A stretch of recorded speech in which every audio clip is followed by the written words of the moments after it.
तो भाई लोग कैसे हो। आज मैं फिर आप लोग के लिए बांकेलाल की कॉमिक्स लेके आया हूँ। बांकेलाल का जवाब। बांके के साथ अपने कक्ष में उपस्थित थे राजा विक्रम सिंह। आहा बांकेलाल, कितना सुकून, कितना आराम है।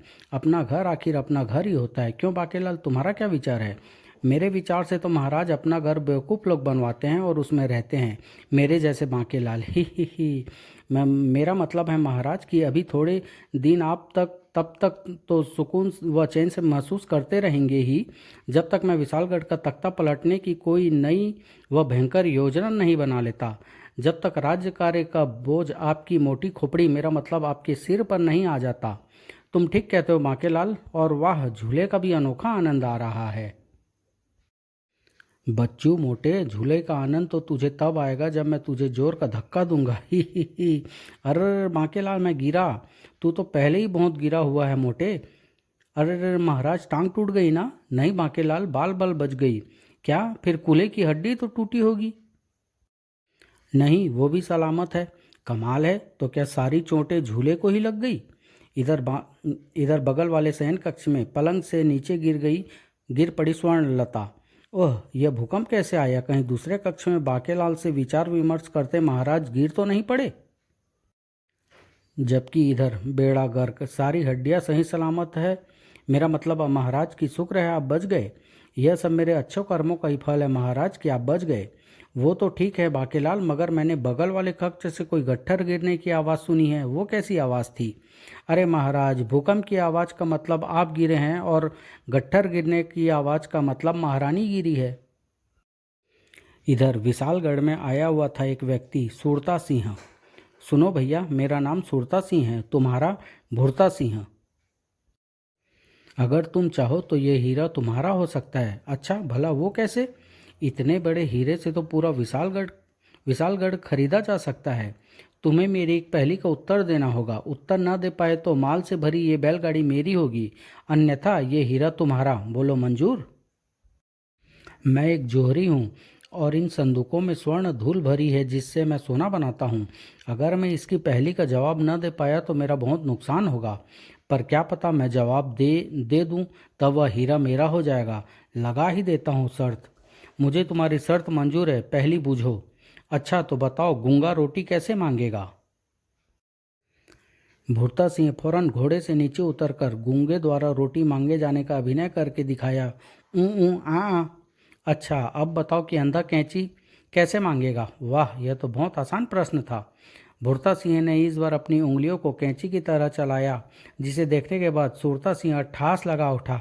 ही, तुम शर्त हार गए भुरता सिंह, क्योंकि अंधा तो बोलकर कैंची मांगेगा। क्या? स्वर्ण धूल से भरी ये बैलगाड़ी मेरी हुई। हाय, मैं लूट गया। कहीं भी कभी भी कोई भी उसका शिकार बन जाता था। तो फिर बताओ, प्रश्न पूछता हूँ, उत्तर क्या है? मगर पहले ये तो बताओ कि इसमें प्रश्न कहाँ है? मैंने पूछा है उत्तर क्या है, तुम नहीं बता सके तो शर्त के मुताबिक स्वर्ण मुद्राएं से भरी ये थैली मेरी हुई, क्योंकि उत्तर एक दिशा है, जैसे पूरब पश्चिम उत्तर दक्षिण। ही। हाय, मैं लूट गया। हीरे के लालच में फंसकर अपना कीमती सामान गंवा रहे थे विशालगढ़ के भोले भाले लोग। अगर तुम नहीं बता पाए तो ये सारे घोड़े मेरे हो जाएंगे, वरना यह हीरा तुम्हारा। ठीक है, तो फिर बताओ कि ऐसी कौन सी कली है जो खिलती नहीं? कलियां तो सभी खिलती है। ही, तुम हार गए। वह कली छिपकली है जो कभी नहीं खिलती। ये घोड़े मेरे हुए। ही। नहीं। और लगा ले शर्त, अब जा घर पैदल। नहीं, मैं अपने घोड़े नहीं दूंगा, यह धोखा है। छिपकली कली नहीं होती। क्या घोड़े नहीं देगा? मगर शर्त मैं जीते घोड़े तो मैं भी नहीं छोड़ूंगा। थोड़ी देर बाद ये कहेगा कि घोड़े घोड़े नहीं गधे होते हैं। मगर मार मार कमबख्त को। मर गया। तालियां। इधर विक्रम सिंह ने एक विशेष कक्ष में उस शाम बुलाई एक विशेष सभा, जिसमें बांकेलाल के साथ ही राज्य के सभी मंत्री व सेनापति मरकब शामिल थे। प्यारे मंत्रियों एवं साथियों, विशालगढ़ में वापसी के बाद कल से हम बांकेलाल के साथ विधिवत रूप से राज कार्य देखना शुरू कर देंगे। और आज हम यह जानना चाहते हैं कि हमारे जाने के बाद राज्य में क्या क्या होनी अनहोनी हुई। पहले तुम बताओ महामंत्री। कुछ मत पूछिए महाराज, आपके जाने के अगले ही दिन राज्य में एक और भयानक राक्षस आ गया। वह तो शुक्र है कि महारानी जी को देखकर वह भाग गया, वरना न जाने क्या क्या होता। महामंत्री की चुप होते ही सेनापति मरकब कह उठा, और महाराज, बात उन दिनों की है जब मैं विशालगढ़ पर कब्जा करने के लिए षड्यंत्र रच रहा था। मेरा मतलब षड्यंत्रकारियों को खोज कर रहा था कि विशालगढ़ में एक छोटे से कस्बे में हैजे की महामारी फैल गई। मैंने जानबूझकर महारानी व राजकुमार को वहां भेज दिया था कि प्रजा हौसला न खो दे, लेकिन मेरी बदकिस्मती की महारानी व राजकुमार वहां से जिंदा बचकर आ गए। महाराज, वह तो मैंने पहले ही एक जड़ी की भस्म का छिड़काव उस कस्बे में करवा दिया था, जिससे वह क्षेत्र रोग मुक्त हो गया था। आप सब ने मिलकर मेरी अनुपस्थिति में विशालगढ़ की जो सेवा की है, उससे मैं कभी नहीं भूल सकता। मैं आप सबका आभारी हूँ। हाँ महाराज, पहले से सचमुच बहुत भारी हो गए हैं। तभी महाराज, कोई ऋषि दुर्भागा महाराज आपसे तुरंत भेंट करना चाहते हैं। क्या ऋषि? उसे भगाया क्यों नहीं? मेरा मतलब ऋषि को फौरन। हाँ ऋषि महाराज को तुरंत यहाँ ले आओ। जो आज्ञा महाराज। किंतु महाराज, आप तो जानते हैं कि आज तक हम पर जितनी भी मुसीबतें आई है, उन सब के पीछे किसी न किसी ऋषि का ही हाथ है। किंतु बांकेलाल, इन ऋषियों के कारण हम कई बार कई मुसीबतों से भी बचे हैं। और अब तो मैंने फैसला कर लिया है कि कभी किसी ऋषि को नाराज नहीं होने दूंगा, चाहे कुछ भी हो जाए। मोटा फिर मरेगा और मुझे भी मरवाएगा इन ऋषियों के चक्कर में। मगर यह क्या, भीतर पहुंचते ही ऋषि दुर्भागा ने राजा विक्रम सिंह को कस कर दिया एक झापड़। महाराज, जबड़ा तो नहीं टूटा? नहीं बांकेलाल, बच गया। अच्छा, फिर जीभ तो जरूर कट गई होगी? नहीं कटी। कमाल है, फिर जरूर हाथ ऋषि का ही टूटा होगा। नम्र स्वर में हाथ जोड़कर विक्रम सिंह ने किया अपना दूसरा गाल भी आगे। क्षमा करें ऋषिवर, एक तमाचा दूसरे गाल पर भी जड़ लें, किंतु मुझे मेरा कसूर अवश्य बताएं। मैंने इसे बिना बात के ही तमाचा जड़ा, पर इसे फिर भी क्रोध ना आया। अब देख क्या रिया है, बड़ एक और तू जड़ता है या मैं जड़ूं? कैसा इंसान है ये! उफ, अब मुझे कल फिर आना होगा। कमाल है महाराज, इसे रोको, ये तो दूसरा झापड़ मारे भी नहीं जा रहा है। ऋषि दुर्भागा के राज दरबार से बाहर निकलते ही, यह क्या महाराज, इस दुष्ट ऋषि को आपने यूं ही जाने दिया? महाराज, आप आदेश दे तो मैं उस शैतान ऋषि की खाल खिंचवा कर बूत आपके कक्ष में स्थापित कर दूं। तेरे बाप ने भी किसी का बाल खाल खींची है सेनापति के बच्चे, पर कहने में क्या जा रहा है। बांकेलाल, कल हम तुम्हारे साथ शिकार पर चलेंगे। अभी हम जाते हैं रानी स्वर्णलता के पास। मोटा बहाना बनाकर जा रहा है, असल में तो गाल की सिकाई करनी होगी। फिर अगले दिन राज दरबार में अनेक फरियादियों की केवल एक ही फरियाद थी, महाराज हमें सुरता सिंह से बचाइए। वह ठग है महाराज, हम सब उसका शिकार होकर अपनी कीमती वस्तुओं को खो चुके हैं। मुझसे बड़ा सुरता कौन आ गया है विशालगढ़ में? सेनापति, सुरता सिंह को पकड़कर फौरन हमारे सामने पेश करो। जो आज्ञा महाराज। तभी, सेनापति जी को कष्ट क्यों देते हैं महाराज, मैं तो स्वयं ही हाजिर हो गया। महाराज, यही है वो ठग। ओह, कमबख्त ने खुद ही हाजिर होकर मेरी आज की दिहाड़ी मरवा दी, वरना मैं इस काम के रूप में 200-400 असरफिया तो झाड़ ही लेता। सुरता सिंह, तुम पर लगाए गए इल्जाम तुमने सुन लिए हैं। तुम्हें अपनी सफाई में कुछ कहना है? ओह, इसे कैसे पता चला कि मैं आज नहाया नहीं? और तब सुरता सिंह ने बताई सारी बातें। फिर अगले ही पल, महाराज दरअसल कसूरवार मैं नहीं, वे लोग हैं जो इस हीरे के लालच में मुझसे शर्त लगाते हैं। पर हीरे की ये विशेषता किसी को नहीं पता कि इसे देखते ही सामने वाला सम्मोहित होकर इसके धारक के साथ शर्त लगाने पर मजबूर हो जाता है। ही। अरे वाह, इतना बड़ा हीरा, ये तो मेरे पास होना चाहिए। ये हीरा तो बांकेलाल की आंख से भी ज़्यादा चमक रहा है, इसे तो मेरे पास होना चाहिए। सुरता सिंह, हम भी तुम्हारी पहेलियों का कमाल देखना चाहते हैं। तुम पहली बूझो। उसका जवाब मैं नहीं, मैं तो राजा हूँ, नहीं बता पाया तो नाक कट जाएगी। बांकेलाल देगा। क्यों बांकेलाल? ही। मैं दरबारियों की जय जयकार के शोर में कुछ कहते नहीं बन पाया बांकेलाल को। तब सुरता सिंह की आंखों में आ गई मक्कारी भरी चमक। बांकेलाल, ऐसी पहली पूछूंगा कि उत्तर देते नहीं बनेगा। ही। मेरा नाम मैं, तेरा नाम तू, बताओ कौन पागल? बांकेलाल, जवाब दो। और इस प्रश्न को सुनकर समस्त व्यक्तियों की निगाहें बांकेलाल पर जा टिकी थी। वहीं बांकेलाल की खोपड़ी भी हवा के चक्कर लगाने लगी। यह कैसी पहेली है? अगर मैं उत्तर मैं देता हूँ तो भी मैं पागल, और अगर तू मैं देता हूँ तो भी मैं पागल। किंतु अगर इसे उत्तर न दिया तो ये मेरी बोदी काट लेगा और बांकेलाल का नाम हमेशा के लिए विशालगढ़ के लोगों की निगाहों में से उतर जाएगा। मोटे मुच्छड़ मनहूस, कहाँ फंसा दिया मुझे। और तब अचानक कुछ सोचते सोचते प्रसन्नता से उछल पड़ा बांकेलाल। वह मारा पापड़ वाले को, बन गया काम। अब ऐसा जवाब दूंगा इस सूरते को कि ये सारी जिंदगी मुझे नहीं भूल पाएगा।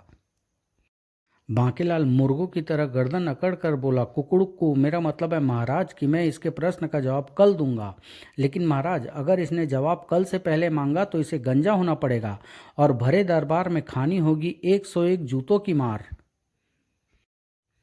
मुझे बांकेलाल की यह शर्त मंजूर है महाराज, क्योंकि इस प्रश्न का उत्तर तो कोई दे ही नहीं सकता, ना आज ना कल।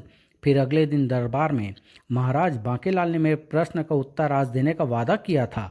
ये झूठ बोलता है महाराज, मैंने तो भरे दरबार में स्वयं आपकी मौजूदगी में उत्तर कल देने को कहा था, जबकि इसने जवाब आज मांगकर मेरी शर्त का उल्लंघन किया है। अब इसे गंजा होना पड़ेगा और खानी होगी 101 जूतों की मार। और बांकेलाल की इस समझदारी पर सारे दरबार में गूंज उठी तालियों की गड़गड़ाहट। वाह, बांकेलाल ने क्या खूब जवाब दिया है इसे। बड़ा सूरता बन रहा था ये सूरता सिंह। अब बांकेलाल इसका भूरता बनाएगा, 101 जूतों की मार इसे लगाकर। जबकि विक्रम सिंह भी स्वयं को न रोक पाए। मेरे प्यारे बांकेलाल, आखिर तुमने एक बार फिर मेरी इज्जत रख ही ली। तेरी इज्जत रखे मेरा ठेंगा। अरे मगर दूर हट मुच्छड़ मनहूस, उफ, लगा ही दिया चांद को दाग। और तब सूरता सिंह को राज हज्जाम ने किया गंजा। अभी तो बेटा 101 जूते मैंने तेरी चांद पर बरसाने हैं। आज तो मेरी सारी सूरता गिरी निकाल दी इस बांकेलाल ने। बांकेलाल ने कस कर जूते मारे सूरता सिंह की गंजी चांद पर। क्यों मेरी बोदी काटेगा? ही, ले काट और काट। आह 1, आह 2, आह 3, आह 4, आह मत मार।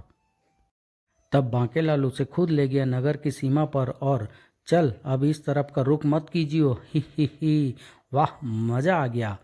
इस बेइज्जती का भयानक बदला लूंगा। हाय, कमबख्त ने मेरा हीरा भी छीन लिया।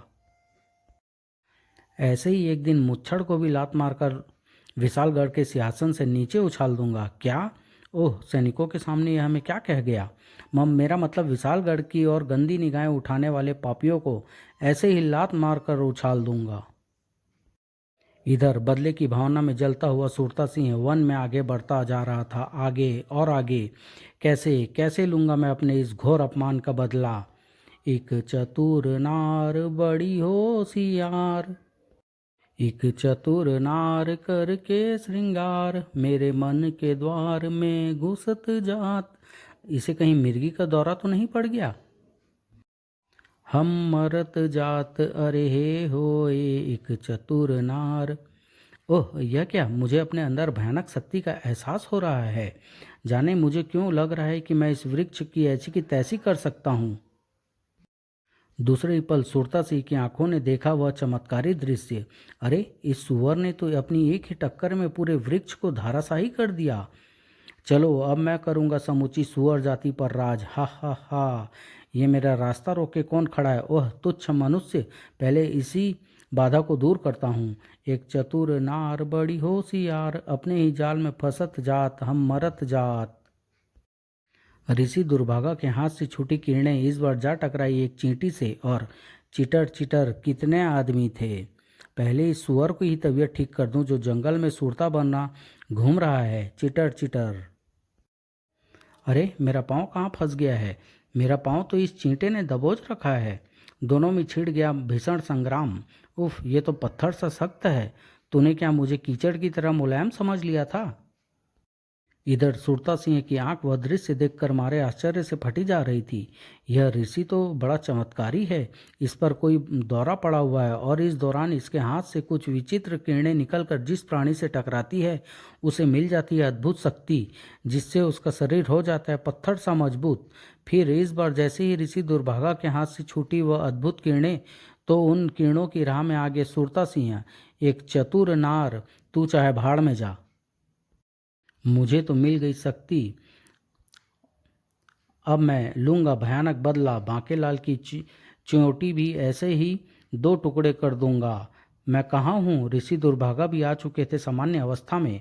इधर बांकेलाल और विक्रम सिंह शिकार के लिए पहुंच चुके थे वन में कि तभी महाराज ऋषि दुर्भागा, ओह मुझे तुरंत घोड़े से उतरकर इनका अभिवादन करना होगा। लेकिन घोड़े से नीचे उतरते ही महाराज नक्सीर तो नहीं फूटी? नहीं बांकेलाल, फूटने से बच गई। तो फिर कान का पर्दा जरूर फट गया होगा। नहीं, वो भी ठीक है। कमाल है, कुछ तो फटना चाहिए था। जबकि इधर क्षमा करे ऋषिवर, मुझे मेरा कसूर तो बता दें। उफ, इसे फिर क्रोध नहीं आया? मुझे कल फिर आना होगा।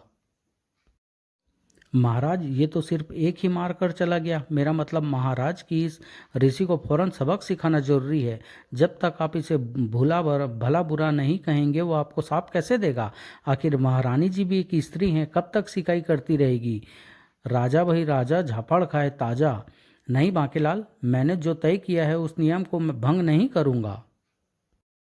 तभी, अरे महाराज, एक गीदड़ एक शेर, मैं तो शेर का शिकार करूंगा। बांकेलाल, राजा मैं हूं कि तुम? जाओ गीदड़ मारो, मैं जाता हूँ शेर मारने। ठीक है महाराज, आपका ऐसा कहा मैंने कब टाला है? मैंने तो हमेशा यही चाहा है कि शेर आपका शिकार करे, मेरा मतलब आप शेर का शिकार करें। सैनिकों, तुम यहीं रुककर हमारी प्रतीक्षा करो, कहीं सैनिक मुच्छड़ के पीछे पीछे न चल दें। बांकेलाल को देखकर पहले तो गीदड़ भाग लिया। गीदड़ है तो भागेगा ही बांके के डर से। दिखाई तो गीदड़ ही दे रहा है, मगर मुझे फिर शेर की खुशबू कहाँ से आ रही है? एक जगह पहुंचकर गीदड़ रुक गया। ही, आखिर मैं इसे अपने पीछे दौड़ाकर सुनसान जगह पर ले ही आया जहां इसके साथ कोई सैनिक नहीं है। अब मैं बताऊंगा कि इसे कि गीदड़ मैं हूं कि ये।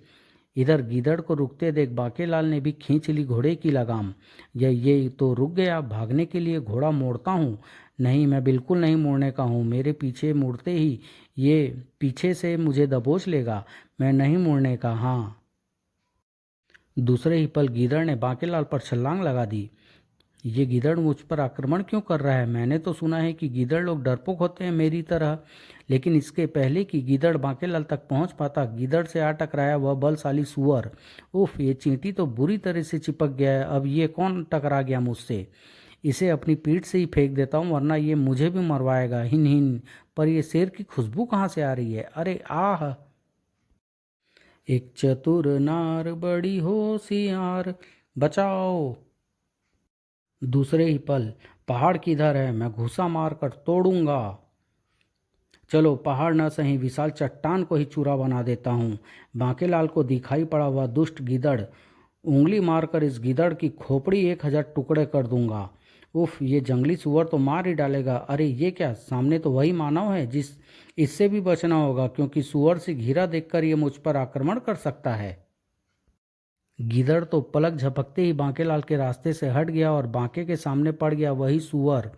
बांके के शक्तिशाली वार से हड़बड़ाता हुआ सुअर उछल कर जा चिपका मकड़ी के उस विशाल व मजबूत जाल पर। उफ, इस जाल से जितना छूटने की कोशिश करता हूँ ये उतना ही मुझसे चिपकता जा रहा है। उफ, इसके चक्कर में मैं भी फंस गया जाल में। Cheater cheater. ओह, ऋषि दुर्भागा तो वह जा रहा है जिसके कारण मेरे शरीर में अद्भुत अद्भुत शक्ति भर गई है। इधर उसी समय एक चमत्कार और हुआ। ओह, मैं सांप मुक्त हो गया। मैं समझ गया कि तुम बांकेलाल हो, मगर तुम गीदड़ से सिंह मानव में कैसे बदल गए? ओह, मैं बड़ी देर से सोच रहा था कि शेर की खुशबू क्यों आ रही है। अब समझ में आई सारी बात। ये मीलों लंबी कहानी है, पर मैं तुम्हें एक ही कोस में सुना देता हूँ। मेरा नाम सिंह बहादुर है। सिंह देवता ने मेरे दांतों व पंजों को पत्थर का भी सीना फाड़ देने की शक्ति दी हुई है, मगर मैं राजा सिंह राज का पुत्र होने के बाद भी बड़ा डरपोक था। पब पिताजी, बचाओ चूहा। चलो, जिंदगी में कोई तो मुझसे डरा। ची ची ची। एक बार क्या हुआ कि मेरे डर को दूर करने के लिए मुझे अकेला जंगल में छोड़कर सभी सैनिक इधर उधर हो गए। पिताजी, माताजी, बचाओ, ये कौवा मुझे मार डालेगा। तभी अचानक उधर से गुजरी सिंह सुंदरी और मैं उस पर लट्टू हो गया। अरे ये सुंदरी कौन है? मैं इससे विवाह करूंगा। कांटों से खींच कर ये आंचल तोड़ के बंधन बांधी पायल। कोई न रोको दिल की उड़ान को, दिल वर चला। बस इसे आगे नहीं जाने दूंगा मैं इसे। अब मैं जाकर सुंदरी से प्रेम निवेदन करता हूँ। सुंदरी, बागों में बहार है, कलियों पे निखार है, तो तुमको मुझसे प्यार है? है मगर तुम पूछ क्यों रहे हो? हाँ मगर तुम पूछ क्यों रहे हो? तभी, ओए चल ओए राजकुमार, पीछे हो जा। इससे विवाह मैं करूँगा। मैं बहुत ज़्यादा भयानक राक्षस हूँ। ज़्यादा बोलेगा तो आते निकाल कर खा जाऊँगा। चल फुट। ठीक है राक्षस भैया, मैं अब इसे अपनी बहन बना लूँगा। ले जाएंगे ले जाएंगे, सिंह वाले दुल्हनिया ले जाएंगे। रह जाएंगे, राजकुमार टापते रह जाएंगे। नहीं, मुझे बचाओ राजकुमार सिंह बहादुर, मैं तुमसे ही प्रेम करती हूँ। क्या? मगर अभी तो तुमने कहा था कि ना ना ना। पहली बार में ही कैसे हाँ हाँ हाँ कह देती मूर्ख। लेकिन अब मैं फटी में टांग नहीं अड़ाना चाहता था, सो वापस लौट लिया। तभी मैंने देखा एक ऋषि को। उफ, न जाने कहाँ चली गई। इधर वर पक्ष वाले उसे देखने को बैठे हैं। अरे राजकुमार, तुम यहाँ, तुमने मेरी पुत्री सिंहनी को तो नहीं देखा? ओह, तो वो आपकी पुत्री थी। मुबारक हो ऋषिवर, एक राक्षस उसे विवाह के लिए उठा कर ले गया है। मैंने ऋषि को पूरी बात बता दी, जिसे सुनने के बाद ऋषि क्रोधित हो गए और मुझे शाप देकर बना दिया गीदड़। फिर मेरे अनुनय विनय करने पर वे नम्र हुए। ठीक है, जिस दिन बांकेलाल नाम का नौजवान तुम पर वार करेगा, मगर वह वार तुम्हें न लगकर तुम्हारे किसी दुश्मन को लगेगा, उस दिन तुम मेरे शाप से मुक्त हो जाओगे। मैं गीदड़ बन गया। यह कहते हुए सिंह बहादुर बोला, बांकेलाल, गीदड़ बनने के बाद मैंने अब डरना छोड़ दिया है। यह लो यह अंगूठी, इसे पहन लो। संकट के समय जब भी तुम चिल्लाओगे तो तुम्हारे मुंह से शेर की दहाड़ निकलेगी, तब मैं आ जाऊंगा। ओह, इसी के साथ बनती चली गई बांकेलाल की योजना। अब मेरे पास दो दो शक्तियाँ हैं, जिनकी बदौलत आज रात ही मैं विक्रम सिंह के कक्ष को धक्का मारकर गिरा दूंगा। इसी के साथ कक्ष में सोए स्वर्णलता और राजकुमार भी मारे जाएंगे। और इस काम में मुश्किल आई तो फिर मैं बुलाऊंगा सिंह बहादुर को। इधर सुरता सिंह अपनी शक्ति के मद में चूर हुआ वृक्षों को ढेर करता चला जा रहा था। पूरे विशालगढ़ को ऐसे ही तबाह कर दूंगा। ठहरो कोचवान, रथ रोको। वाह, ऐसे ही एक बहादुर योद्धा की खोज थी हमें। रथ से उतरकर राजा पहुंचा सुरता सिंह के पास। मैं गंजानगर का राजा गंजे सिंह हूँ। गंजानगर, बड़ा अजीबोगरीब नाम है आपके नगर का महाराज। हाँ, इसके पीछे एक कहानी है। हमें अपने बालों से अत्यधिक प्रेम है, किंतु जब हमारे पिताश्री की मृत्यु हुई तो हमें अपने बालों को त्याग कर गंजा होना पड़ा। फिर हमारे बाल अभी पूरी तरह से उग भी नहीं पाए थे कि हमारे दादाश्री की मृत्यु हो गई और हमें फिर बालों को त्याग कर गंजा होना पड़ा। भीमसेनी तेल की मालिश के बाद बाल एक बार फिर उगने लगे, मगर अभी एक माह भी न बीता था कि हमारे परदादा की मृत्यु हो गई और चूंकि संस्कार हमें ही करने थे, अतः हमें फिर बालों को त्याग कर गंजा होना पड़ा। कुदरत की मार देखो, परदादा की मृत्यु को 15 दिन ही बीते थे कि पड़ोस के राज्य से हमारे चाचा श्री का देहांत का समाचार आ गया। हमें फिर बालों को त्याग कर गंजा होना पड़ा ताकि कोई हमें गंजा कहकर न चिढ़ाए। इसलिए हमने अपने नगर के सभी नागरिकों को गंजा करवाकर नगर का नाम गंजा नगर कर दिया है। तुम्हें भी गंजा और बहादुर देख हमें अपार खुशी हुई। भला वो क्यों महाराज? पिछले दिनों मैंने विशालगढ़ से मित्रता बढ़ाने के उद्देश्य से महारानी स्वर्णलता को जब अपने महल में भोजन पर आमंत्रित किया तो ही वाह, यहाँ तो दिन में भी चांद खिले हैं।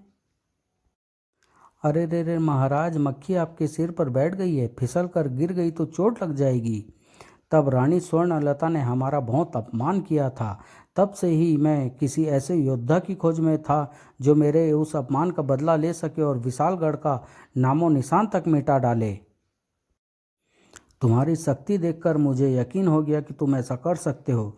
मैं और मेरी गंजी सेना तुम्हारे साथ होगी और जीत के बाद मैं तुम्हारा विवाह अपनी पुत्री गंजी लता से कर दूंगा। विशालगढ़ से बदला तो मुझे भी लेना है। ठीक है महाराज, मुझे यह प्रस्ताव मंजूर है। मैं चुपचाप छद्म वेश धर कर आज रात महल तक पहुंच जाऊंगा और फिर एक ही धक्के से गिरा दूंगा महल, जिसमें दबकर बांकेलाल, राजा रानी व उनके पुत्र सभी की जीवन लीला का अंत हो जाएगा। और धड़ाम का स्वर सुनते ही आप गंजी सेना के साथ आक्रमण कर देना। वाह, तो फिर बैठो रथ में। उसी रात ही चारों ओर घनघोर सन्नाटा है। यही समय उचित है महल को धक्का देकर गिराने का। ओह, वह साया किसका है? इसके सिर पर हवा से लहराती बोदी बता रही है कि साया बांकेलाल का है, मगर बांकेलाल इस प्रकार चोरों की तरह छिपकर महल से बाहर क्यों जा रहा है? इधर महल के ठीक निकट पहुंच चुका था सुरता सिंह भी। हा, आज की रात इस महल में रहने वालों की आखिरी रात होगी। चलो, अच्छा हुआ मुझे किसी ने देखा नहीं। लेकिन यह क्या, बांकेलाल सीधा जाकर गिरा सुरता सिंह के ऊपर और दो शक्तिशाली योद्धाओं के टकराने से हुई जोरदार आवाज, धड़ाम। यह कौन? इधर प्रसन्नता से उछल पड़ा राजा गंजे सिंह। धड़ाम का स्वर, इसका मतलब सुरता सिंह ने महल ढहा दिया। आक्रमण! अपनी गंजी खोपड़ियों को पिछले 6 माह से तेल पिला पिलाकर मजबूत किया है, आज इनकी मजबूती की परीक्षा है। धड़ाम के स्वर के साथ ही उछलकर नीचे गिरी रानी स्वर्णलता। रानी, तुमको कितनी बार कहा है कि खुद को पलंग से बांध कर सोया करो, मगर वो गट्ठर गिरने की आवाज़ से पहले वाला धमाका कैसा था? कहीं किसी शत्रु ने महल पर आक्रमण तो नहीं कर दिया? और ये दो पर्वतों की टकराने का शोर कैसा है? मेरी तलवार, उफ, ये तो सिर्फ म्यान है, इसमें से मेरी तलवार कहाँ गई? कल राजकुमार गन्ना छीलने के लिए तलवार ले गया था, मैं उसी से पूछती हूँ। तभी, महाराज, बड़ी खुशी की बात है, मेरा मतलब बड़े दुख का समाचार है। राजा गंजे सिंह ने अपनी निहत्ती गंजी सेना के साथ आक्रमण कर दिया है। क्या, गंजी सेना? तब तो तलवार की जरूरत ही नहीं। सेनापति मरकब, सभी सैनिकों को पेट पर नुकीले कांटों वाले कवच पहनाकर जंग में भेजो। ठीक है महाराज, मैं ऐसा नहीं करता हूँ। इधर आमने सामने थे बांकेलाल और सुरता सिंह। ओह सुरता, तू? बांकेलाल, अच्छा हुआ जो तू बाहर ही मिल गया। तुझे मारने के बाद ही अब मैं महल को धक्का देकर गिराऊंगा। अबे जा जा बड़ा आया पहलवान, तुझे अखरोट की तरह न फोड़ दिया तो मेरा नाम भी बांकेलाल नहीं। मेरी योजना की टांग तोड़ने ये सुरता बीच में कहाँ से आ मरा? बांकेलाल में इतनी ताकत कैसे आ गई? सुरता के जोरदार धक्के से बांकेलाल पीछे गुलाब की झाड़ियों पर जा गिरा और इसी के साथ उसके मुंह से निकली चीख उंगली में पहनी सिंह बहादुर की अंगूठी के कारण बदल गई शेर की दहाड़ में। दहाड़! इधर सुरता सिंह ने भयानक अट्टहास लगाते हुए गिरा दी एक दीवार। अरे, सुरता के पास इतनी ताकत कहाँ से आ गई? बांकेलाल अकेला ही उसे भिड़ने के लिए आगे बढ़ रहा है। ओह, बांकेलाल के घूंसे से सुरता सिंह उछलकर दूर जा पड़ा। वाह! तभी वहां आ पहुंचे राजा गंजे सिंह और उनकी सेना। मारो मारो, आक्रमण! तभी बांकेलाल की दहाड़ सुनकर अपनी अंगरक्षकों के साथ वहां आ पहुंचा सिंह बहादुर। बांकेलाल, मैं आ गया। ओह सिंह बहादुर! सिंह बहादुर के अंगरक्षकों ने जकड़ लिया सुरता सिंह को और सिंह बहादुर ने अपने नुकीले नाखूनों से भेद डाला सुरता सिंह के जिस्म को। इधर गंजी सेना टकरा गई विक्रम के सैनिकों से, मगर गंजे, मार मुझे! राजा गंजे सिंह सहित सभी सैनिक वहां से भाग गए। दुश्मन की इस चाल को जवाब तो हमारे पास है ही नहीं। तभी वहां आ पहुंचे ऋषि दुर्भागा और उन्होंने जड़ दिया विक्रम सिंह को एक और तमाचा। विक्रम सिंह को क्रोध आ गया। हद हो गई, तू मुझे कोई पाखंडी दिखता है, तेरी यह दाढ़ी भी नकली दिखती है। इसी के साथ बोल उठे ऋषि दुर्भागा, क्या तूने मुझे पाखंडी कहा? पहले कह देता तो 2 थप्पड़ खाने से बच जाता। ही क्या मतलब? अभी बताता हूँ, मगर पहले मैं बांकेलाल से अपनी ताकत ले लूँ, जो दौरे के दौरान इसे भी सुरता सिंह की तरह अचानक मिल गई थी, जिसकी शक्ति के कारण इसके शरीर को भेजना असंभव है। अरे यह क्या, इसने अपनी ताकत वापस छीन ली, यानी योजना की टांग बिल्कुल ही टूट गई। तब ऋषि दुर्भागा ने बताया, यक्षदेव एक दिन मेरी परीक्षा लेने के लिए एक दुर्बल के रूप में मेरी राह में गिर गए और मुझसे खड़े होने के लिए थोड़ी ताकत मांगी, मगर मैंने उसे एक साधारण मानव जान उसे अपनी ताकत देना व्यर्थ ही समझा। तब क्रोधित हो यक्षदेव ने मुझे शाप दे दिया। ऋषि दुर्भागा, जिसके पास जो ज्ञान व शक्ति हो उसे चाहिए कि वह उसे भले कार्यों के लिए प्रयोग करे। जा, हम तुझे शाप देते हैं कि तुझे दिन में कभी भी दौरा पड़ेगा और तब तेरी शक्ति इधर उधर व्यर्थ ही उत्सर्जित होगी। नहीं, क्षमा यक्षदेव। तब मेरे अनुनय विनय करने पर यक्षदेव ने मुझे क्षमा करते हुए कहा, तो फिर जा, किसी राजा को क्रोधित कर, जैसे ही वो राजा तुम पर क्रोध करेगा मेरे शाप का असर जाता रहेगा। मगर ध्यान रहे, राजा को क्रोध दिलाने की चेष्टा दिन में एक बार ही करना। जबकि इधर सिंह बहादुर बांकेलाल की मदद करके वापस जा रहा था। अच्छा बांकेलाल, अब उस अंगूठी को फेंक देना, क्योंकि बार बार तुम्हारी मदद करने का मैंने ठेका नहीं ले रखा। और इस प्रकार बांकेलाल, सिर्फ तुम्हारे कारण ही आज फिर बच सके हैं हमारे प्राण। गले लग जा। मुझे पता होता कि सुरता महल ढहाने आ रहा है तो फिर मैं पहले ही महल से न भाग जाता। महाराज, अब तैयारी की जाएगी कल निकलने वाली आपकी शव यात्रा, मेरा मतलब शोभा यात्रा की। ही। समाप्त।